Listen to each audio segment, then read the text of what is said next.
Have you noticed how one critical comment can destroy a friendship instantly? But forgiveness rebuilds it. Proverbs 10:12 says, "Hatred stirs up conflict, but love covers over all wrongs." The word "covers" here doesn't mean ignore problems. It means love chooses to protect the relationship instead of weaponizing every mistake.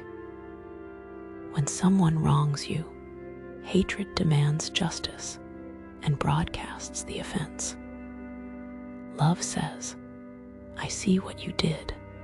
I'm hurt, but I choose us over being right." This is revolutionary.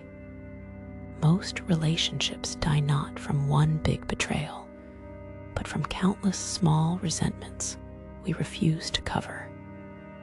We expose them. We replay them. We use them as ammunition. Jesus showed us this power. He covered our wrongs completely.